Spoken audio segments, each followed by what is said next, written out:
내 연장 망치러 왔어요?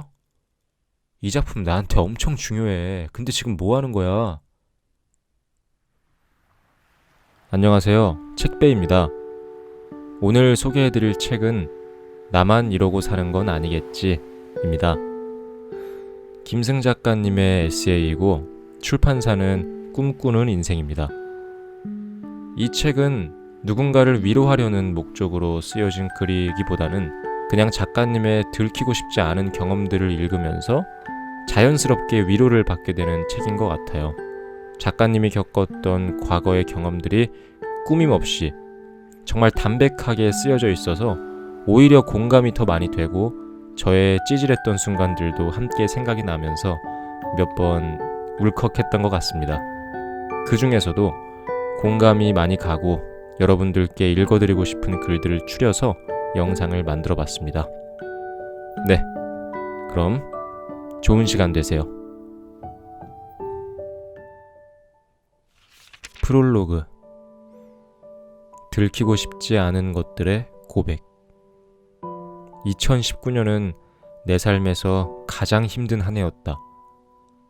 기대 반 걱정 반으로 시작한 프리랜서 생활이 걱정만으로 가득해지기까지는 그리 오래 걸리지 않았다. 들어오는 일은 별로 없고 주머니 사정에 비해 나갈 일은 많았다. 글쓰기가 아닌 다른 일을 할까 하다가도 그럴 거면 왜 퇴사를 했을까 하는 미련한 고민을 이어나갔다. 손톱만큼의 불행이 찾아와도 지구만큼 거대한 걱정을 만들어내는 재능이 있는 내게 2019년은 불안으로 가득한 해였다. 손에 잡히는 결과물이라도 있으면 조금은 위로가 될까 싶어서 글을 썼다.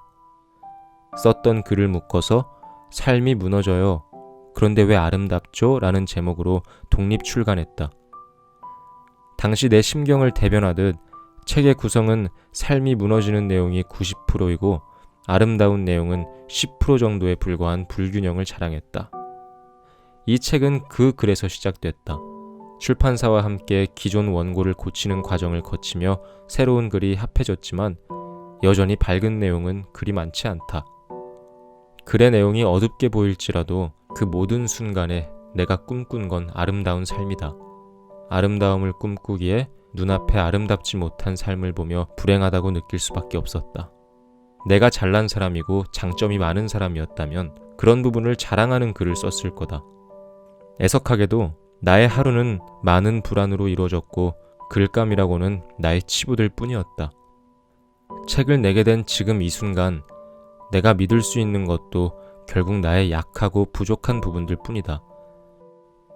잘나고 멋진 부분은 누구나 가질 수 있는 게 아니지만 누구나 약하고 부족한 부분은 가지고 있으니 이 글을 공감해 줄지도 모른다는 희망을 품어본다. 자신의 약한 부분을 공감받고 싶은 마음이 누구에게나 있다고 믿는다. 그 마음에 닿기를 바라면서 들키고 싶지 않은 것들을 고백해 보았다. 나 또한 그런 고백들 앞에 위로받았던 순간을 떠올려보며 이 글이 누군가에게 위로가 되기를 바란다. 나의 영화배우 데뷔 현장. 학교에서 창작 수업을 들으면 서로의 작품에 대해 합평을 하기에 수업을 듣는 이들과 자연스럽게 친분이 생긴다. 소설 창작 수업을 함께 듣는 영화과 학생이 있었고 지나가며 안부 정도는 묻는 사이가 됐다. 어느 날 그가 자신의 졸업작품에 출연해 줄 수 있는지 물었다. 나를 필요로 하는 일에 참여하는 게 좋아서 내용이나 역할을 따로 묻지 않고 흔쾌히 수락했다.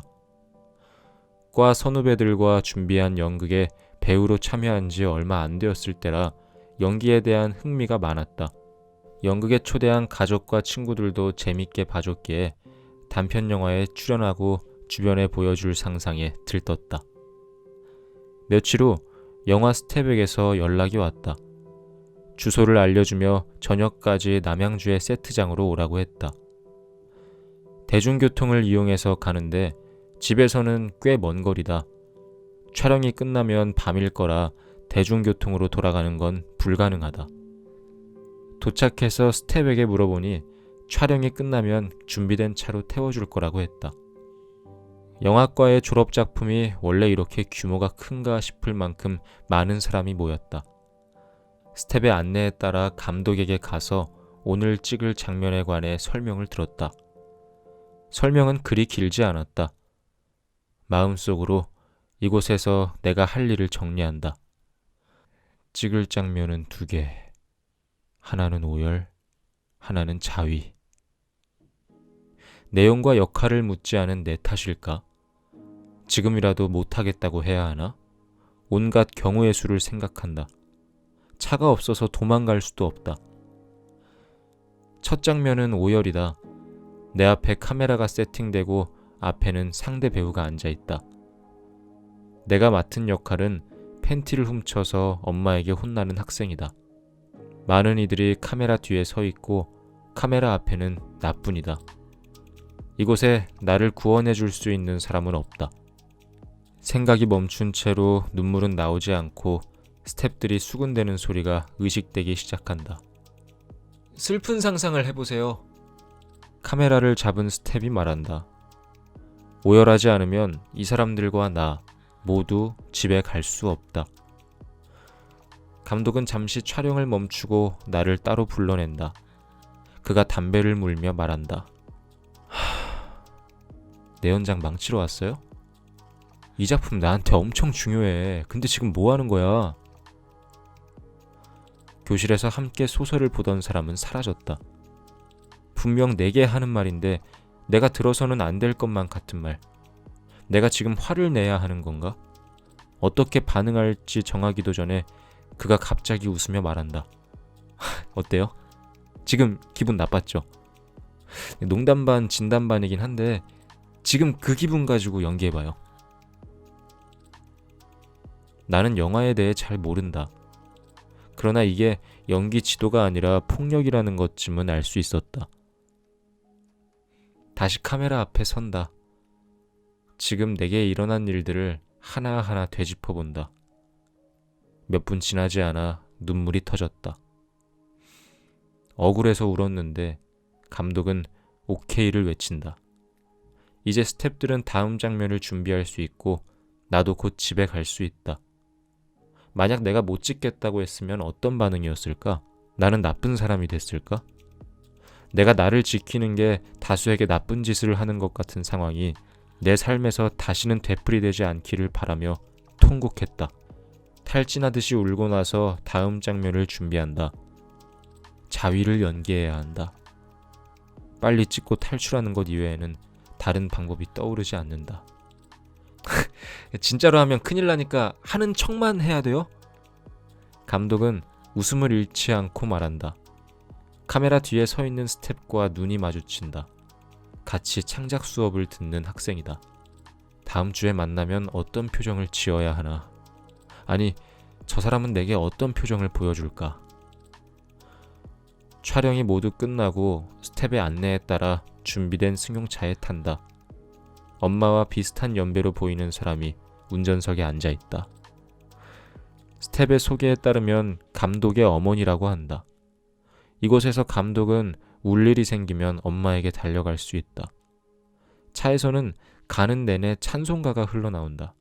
나는 그의 어린 양 같은 가사가 귀에 들어온다. 몇 달이 흐르고 영화과 졸업영화제에 초대한다는 문자가 왔다. 잊고 있던 작품이 떠올랐다. 지금도 그 영화의 완성본은 어딘가를 떠돌고 있을 거다. 어디선가 단편영화제가 열리면 출품작들의 제목을 보는 습관이 생겼다. 촬영이 끝나고 어떤 항의도 하지 못했다. 몸으로 느끼는 부당함에 대해 부당하다고 말할 수 없던 그 순간이 지금도 내 몸속에 피처럼 돌고 있다. 나는 그날 몇 뼘 정도 죽었다. 남양주 세트장에서 나는 나의 일부를 박탈당했다. 자신을 원망하는 것으로 마침표를 찍기로 하고 그날의 일을 기록으로 남겼다. 몇 년이 지났고 일기장을 펴서 그날의 글을 읽는다. 난 더 이상 나를 원망하지 않기로 결심했다. 오래전 마침표를 찍은 그때의 일을 수정한다. 마침표를 쉼표로 바꾸고 이야기를 이어나간다. 이 글이 책으로 나오는 그날 당신에게 이 책을 보내겠다. 그날 일기장에 적힌 이야기의 마무리는 스스로에 대한 원망 대신 당신의 사과여야 한다. 이제 나는 당신의 응답을 기다리겠다. 상사의 친구를 집에 데려다주는 새벽. 부모님께 내가 다니는 회사에 대해 자세히 말한 적이 없다. 말한다고 바뀌는 건 없으니까.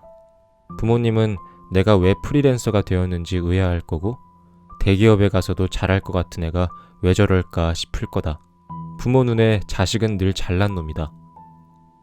회사에서 좋은 경험을 많이 못 해본 게 프리랜서로 전향한 가장 큰 이유다. 첫 회사에서는 야근이 당연했다. 일주일에 70시간 정도 일하는 걸 훈장처럼 여겼다. 늘 막차가 끊긴 뒤에 퇴근했으므로 퇴근 교통수단은 택시였다.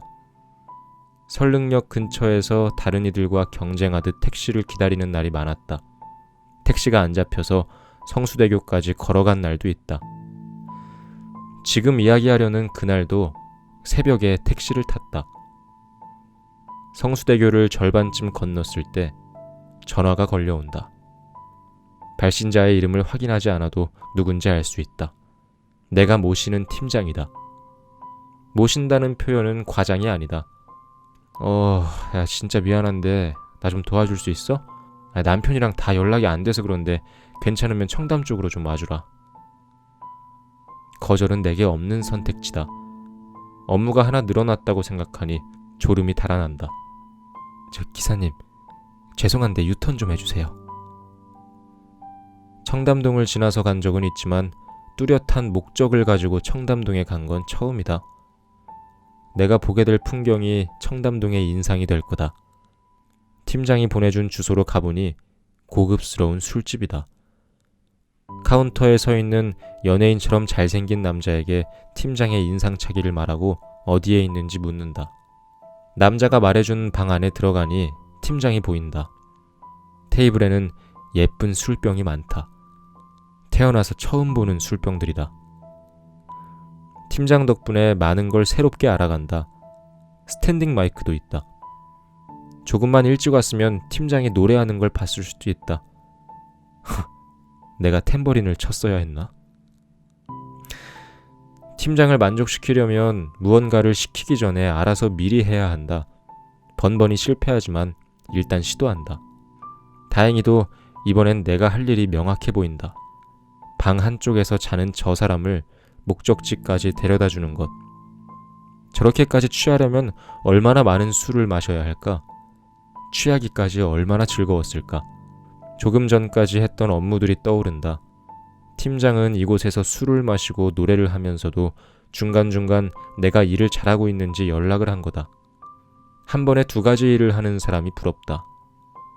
팀장은 나의 임무를 자신의 입으로 공표한다. 게임 속 퀘스트를 수행하는 캐릭터처럼 이제 이 일만 해결하면 집으로 돌아갈 수 있다. 해결하지 못하면 돌아갈 수 없다. 통성명도 없이 내 등에 업힌 사람은 내게 계속 알아들을 수 없는 말을 한다. 세상에는 모른 척 하려고 해도 귀에 쏙쏙 박히는 못난 단어들이 존재한다. 길에서 꽤 오랜 시간을 보내다가 겨우 택시를 잡는다. 택시를 잡기 힘든 건 청담도 마찬가지다. 방금까지 있던 청담동 술집보다 더 고급스러워 보이는 곳에 택시가 멈춘다. 이런 곳에 사는 사람이 있구나. 매달 주택 청약 통장에 2만 원씩 넣고 있는 내게 이런 집은 구경하는 것조차 비용이 들 것 같다. 내가 업고 있는 사람은 이곳에서 어떤 삶을 살고 있을까?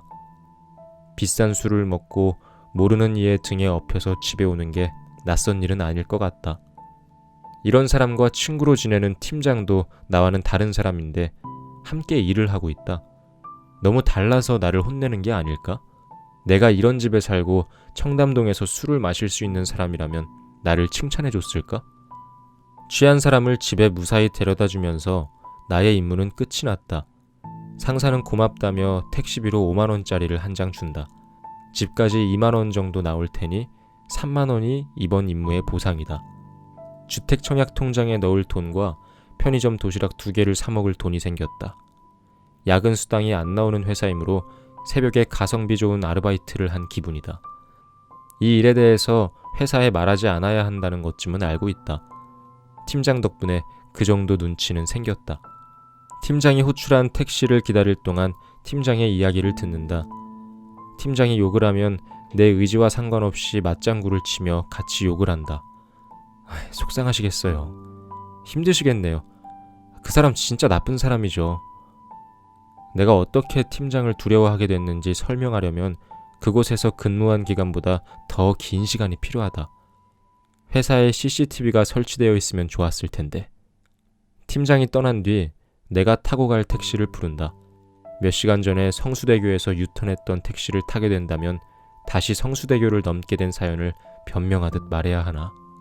차 안에서 내일, 아니 몇 시간 후에 내 모습을 생각한다. 눈 뜨자마자 회사 메신저를 확인하고 출근 준비를 한다. 회사에서는 마치 매일 할당량이 있기라도 한 것처럼 팀장에게 혼이 난다. 지난주에는 회사 근처 카페에서 너무 큰 소리로 혼나서 앞으로 그 카페는 못 갈 것 같다. 내게 서류를 던지는 모습까지는 못 봤으면 좋겠는데 이미 본 것 같다. 정시에 퇴근한 팀장이 남겨둔 업무를 새벽까지 처리하고 새벽에도 카톡이 올까봐 긴장하며 잠이 든다. 업무에 대한 권리는 없지만 책임은 져야 하고 처음 하는 일이지만 완벽하게 해내지 못하면 비난을 받는다. 팀장은 자신의 실수에는 관대하지만 내가 저지른 실수에는 폭언을 퍼붓고 똑같은 아이디어도 내가 말하면 한 귀로 흘리고 대표가 흘리듯 말하면 주워 담아서 실행에 옮긴다. 팀장은 그런 사람이다. 새벽에 성수대교를 2번 넘은 건 처음이었다. 그날 낮에 점심을 먹으러 가는 길에 신호등을 기다리면서 죽지 않을 정도의 교통사고가 나서 좀 쉬고 싶다고 농담처럼 말했다. 풀린 눈으로 입만 웃으며 하는 이야기가 남들 눈에 그저 농담처럼 보였을까? 그냥 구해달라고 노골적으로 말했다면 어땠을까?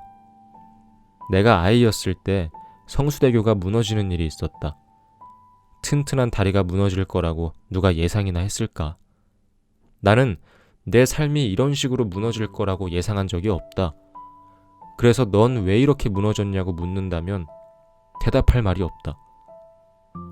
일을 마치고 집에 들어왔는데 새벽인, 이걸 하루의 끝이라고 불러야 할지 또 다른 하루의 시작이라고 불러야 할지 알 수 없는 날들이었다. 고된 하루가 끝나고 희망찬 하루가 시작되면 좋았을 텐데 고된 삶이 연달아서 진행되는 가운데 죽지 않을 만큼의 휴식이 주어졌다. 입사 초에 회사 생활에 들떠서 동생에게 자랑하듯 말하는 것도 며칠을 넘지 못했다. 산송장처럼 집과 회사를 오갔다. 며칠 뒤 용기를 내어 회사 사람과 면담을 했다. 어디서부터 이야기를 해야 할지 몰라서 그동안 있었던 몇 가지 일들을 말했다. 새벽에 청담동에 불려간 일은 말하지 않았다. 말을 하면서 생각했다. 살면서 한 번도 약자였던 적이 없는 이 사람에게 과연 내 이야기가 닿을까? 멍청하게 당하기만 하는 이의 사연이 자신과 상관없는 세계의 이야기로 들리지 않을까? 권위에 짓눌려서 저항하는 법을 잊은 노예 같은 상태의 내가 제대로 내 이야기를 전할 수나 있을까? 성인 대 성인인데 왜 그 사람 말을 듣고만 있어요? 몇 년간의 직장 생활 후에 프리랜서가 됐다. 새벽에 청담동으로 오라고 했던 상사 이후에도 이상한 상사들을 만났다. 내가 이상한 사람이어서 이런 일이 생기는 걸까? 힘들어서 도망쳤냐고 묻는다면 고개를 끄덕일 거다. 난 이상한 사람이 아니라 도망친 사람이다. 상사의 친구를 데려다주는 새벽은 내 미래를 걱정하는 새벽으로 바뀌었다. 그때나 지금이나 걱정이 많고 하루의 끝에 집이 있는 것은 똑같다. 그리고 집에는 가족이 있다. 도망쳐 나와서 마주한 가족이 마냥 편하지만은 않다. 낮아진 자존감으로 마주한 가족은 분명 다르게 느껴진다. 내 삶에서 첫 번째 악역을 맡은 아버지와도 함께 오랜 시간을 보내는 중이다. 가족 덕분에 버텼다고 훈훈한 이야기를 하면 좋겠지만 변함없는 게 가족뿐이라서 여태껏 붙어있는 게 아니겠냐고 말한다. 30만원짜리 에디터. 에디터님, 원고료는 이전이랑 똑같아요. 푼돈이긴 한데 그래도 잘 부탁드려요. 푼돈이 입금됐다. 누군가의 푼돈은 내 생활비다. 푼돈을 오래 벌고 싶어서 영양제도 몇 개 주문했다. 이번 달에는 친구를 만나서 밥을 살 수 있을 것 같고 동생과 배달 음식도 시켜 먹을 수 있다. 가성비 좋은 식당을 찾고 특정 날에 나눠주는 배달 음식 할인 쿠폰을 주시하는 건 필수다. 어디 가서 이런 소리를 하면 없어 보이지만 이게 내 현실이다. 에디터로 일하고 있어요. 누군가를 처음 만났을 때 나를 소개하며 하는 말이다. 고정적인 일은 없지만 반고정에 가까운 일은 있고 그 일을 하면서 최소한으로 버는 돈이 30만 원이다. 나는 에디터라는 있어 보이는 직업을 30만 원에 대여 중이다. 어디 가서 에디터라고 했을 때 부여될 환상에 대한 유지비가 30만 원인 셈이다. 사실 사람들은 에디터가 무슨 일을 하는지 잘 모른다. 간혹 에디터 직군에 대해 아는 이들은 좀 더 깊게 물어본다. 소속된 회사를 물으면 프리랜서라고 답한다. 이름 있는 잡지나 출판사 등을 떠올렸을 이들의 표정이 미세하게 움직인다. 그 순간 눈앞에 있는 이들이 나의 평판에 영향을 줄 클라이언트처럼 보인다.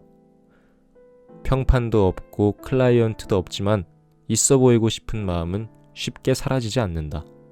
요즘은 제 글을 쓰려고 노력하고 있어요. 집요하게 클라이언트 목록을 묻는 이들에게 태연한 척 말한다. 노골적으로 말하자면 최근엔 일이 없다. 30만 원에 대여한 에디터라는 이름이 무색할 만큼 딱 그 값만큼의 일만 들어온다. 그러나 있어 보이는 걸 포기할 수는 없어서 내가 맡았던 가장 크고 유명한 클라이언트를 말한다.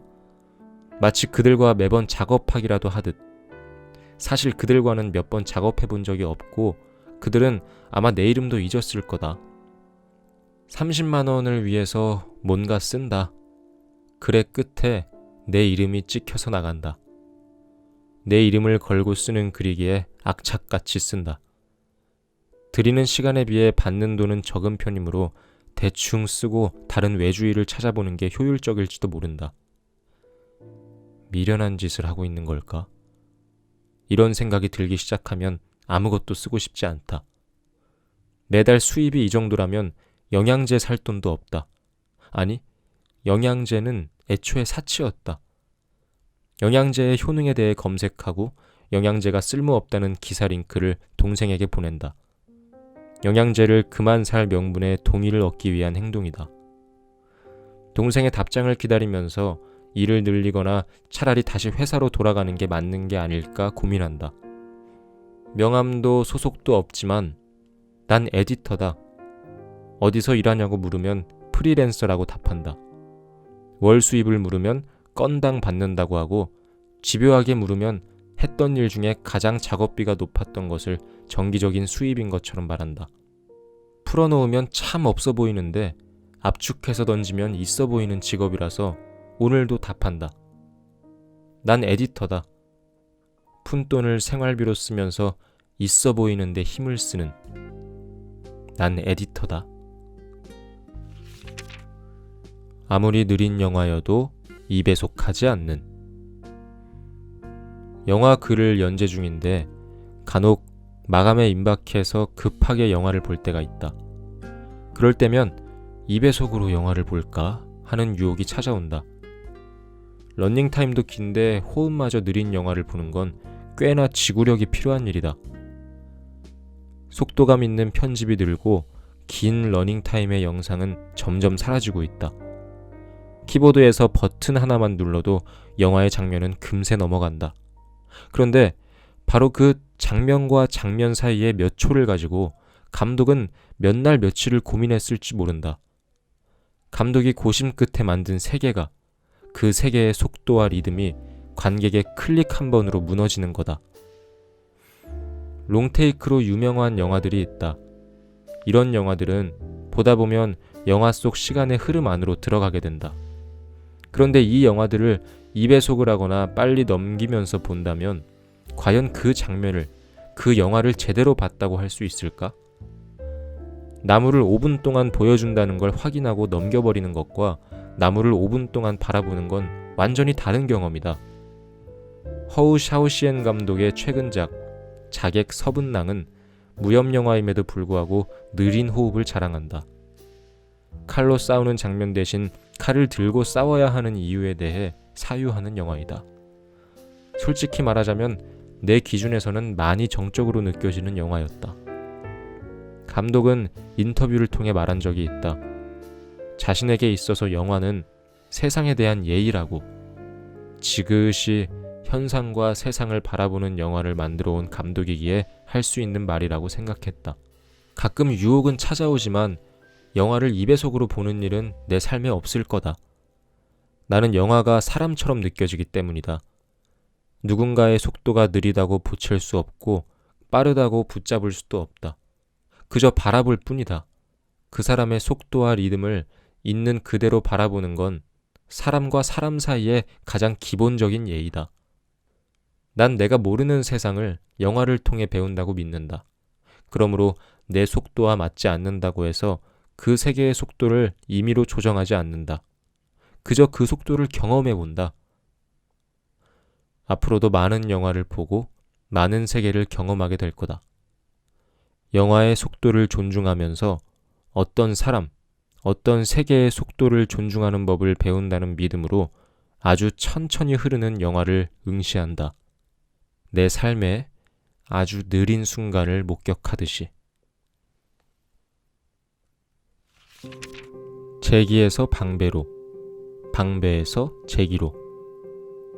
차가 끊긴 새벽에는 택시 대신 N으로 시작하는 심야버스를 탄다. 종로부터 동대문과 동묘를 지나면서 버스 밖 풍경을 눈에 담는다. 당분간은 사람들이 종로나 동대문에 대해 물으면 이 풍경을 떠올릴 거다. 술에 취한 사람들과 불이 들어온 네온 사인 간판, 계절을 느끼게 하는 낙엽과 함께 뒹구는 전단지. 제기동이라는 안내방송에 내릴 준비를 한다. 이곳에서 내리는 사람은 드물다. 새벽에 들어왔는데도 쉽게 잠이 오지 않는다. 방금까지 심야버스에 함께 있던 이들은 모두 자신의 몫을 성실하게 해내고 있을 거다. 그러나 나는 프리랜서로서 자리 잡았다고 하기에는 딱히 결과물이 없다. 다시 회사로 돌아가는 게 최선일 것 같다. 회사에 돌아가는 게 꼭 폐잔병이 된 기분이다. 승전보를 울리지 못하고 돌아가는 길은 서글픔을 넘어서 무섭다. 패배하고 돌아온 병사에게 벌을 주듯 결과물이 없는 날을 자책할 준비를 단단히 한다.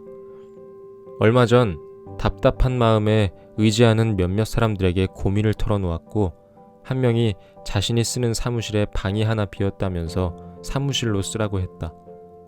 함께 글을 쓰자는 말도 해줬다. 마지막 전투의 기회를 한 번 더 얻은 기분이었다. 두고두고 갚아야겠다는 생각과 함께 사무실의 위치를 물었다. 사무실은 방배동에 있다. 영화 건축학개론에는 부자 동네 압구정, 서초동, 방배동을 묶어서 앞서방이라고 부르는 장면이 나온다. 동대문구에서 평생을 산 내게 강남은 늘 멀게 느껴진다. 부자들이 사는 동네이고 내가 있어서는 안 될 동네 같다. 여태껏 다닌 직장들이 대부분 강남에 있다는 건 아이러니한 일이다. 하루의 시작과 끝은 강남이 아닌데 내가 가장 많은 시간을 보내는 곳은 강남이었다. 그렇다면 나는 강남 사람인가? 강남 사람이라는 말 안에 담긴 여러 이미지를 내가 가질 수 있는 건가? 사무실이 강남입니다 라는 말이 어색하면서도 몇몇 지인에게는 방배동에 있는 사무실에 출퇴근 중이야 라고 자랑하듯 말한다. 얻어쓰는 공간이면서 마치 내 능력으로 일군 것처럼. 집에서 히키코모리처럼 지내 라고 자조적으로 말하는 것보다 지금이 더 나은 걸까? 없는 걸 솔직하게 말하면 초라해서 싫고, 없는데 있는 척하면 들킬까봐 불안하다. 제3의 선택지를 만들 수 있을지 없을지 모른 채 오늘도 방배동으로 간다. 버스로만 갈 수 있는 곳이 아닌 이상 지하철을 탄다. 버스를 타고 바깥 풍경을 보는 건 낭만적이지만 변수가 생기는 게 싫다. 그런 점에서 지하철이 훨씬 큰 안정감을 준다. 정해진 규칙과 질서 안에서 안도한다. 직장에 묶여있지도 않은데 왜 그리도 규칙과 질서를 쫓는 걸까? 큰 기업에서 부속품처럼 지내야 행복할 거라는 지인들의 조언은 내 성향을 아는 이들로서는 합리적인 추측이다. 환승을 위해 걷는 길에선 사람들과 눈이 마주치지 않기 위해 천장을 바라본다.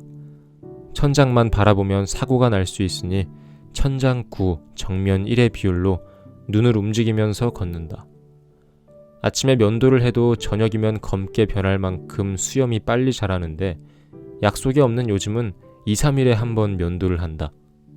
옷도 거의 다 검은 계열이라 걷다가 마주친 유리에 비친 내 꼴이 산짐승 같다. 머리 검은 짐승은 거두지 말라는데 본래 의미를 떠나 지금 내 꼴이 검은 짐승이다. 계단을 오르내린다. 하루 중 거의 유일하게 몸을 쓰는 시간이다. 회사에 다닐 때는 죽지 않기 위해 조금씩이라도 운동을 했다. 이제 운동도 포기했다. 운동을 안 해서 체력도 운동신경도 예전 같지 않은데 성질은 급해서 걸음이 빠르다. 때로는 내 몸 상태를 인식 못하고 빨리 움직여 넘어지기 직전에 이른다. 괜히 다리를 쭉 뻗어서 계단을 오른다. 두 눈으로 확인 가능한 도약의 순간, 내가 다리를 뻗으면 한 칸 올라갈 수 있고 마음만 먹으면 내려갈 수 있다.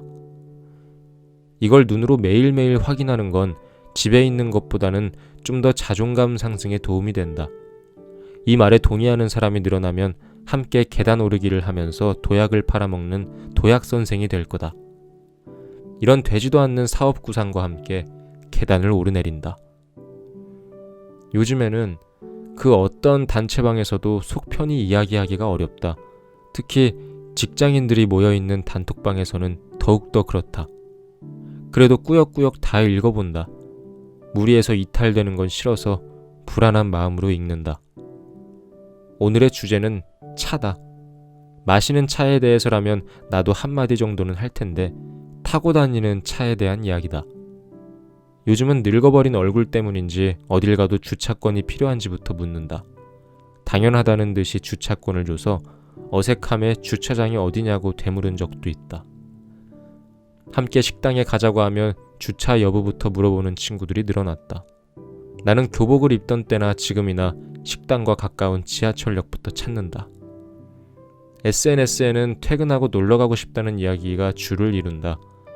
난 어디든 갈 수 있다. 당장이라도 한강으로 갈 수 있다. 여행 중이었다면 좋은 날씨를 축복으로 여기며 들떴을 거다. 그러나 난 여행자가 아니다. 막상 한강에 가도 낭만은 금방 식을 게 뻔하다. 나도 출근한 누군가처럼 내게 할당된 노동을 해야 한다.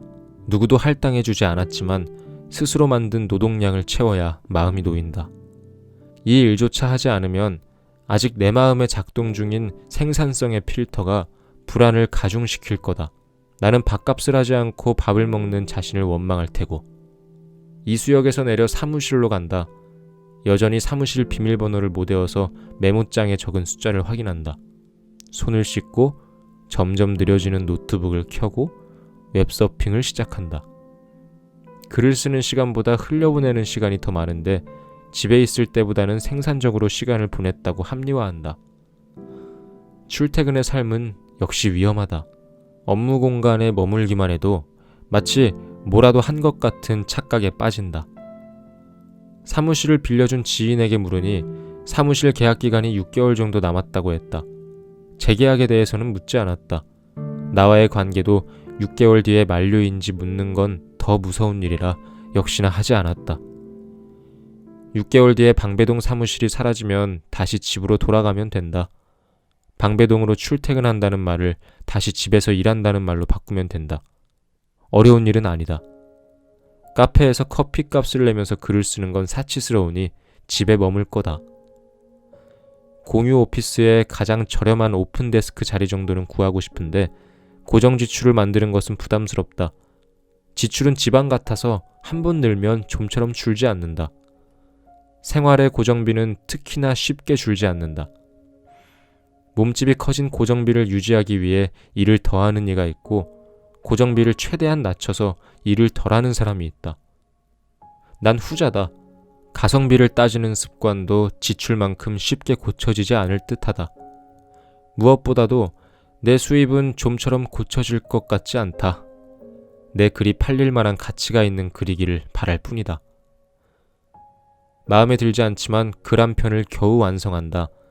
사무실을 빌려준 지인에게 밥값을 한 것처럼 티내기 위해 오늘 쓴 글을 보내주고 퇴근한다. 지하철 왕복 비용 몇천 원을 쓰고 사무실에서 글 하나를 썼으니 가성비가 좋은 편이다.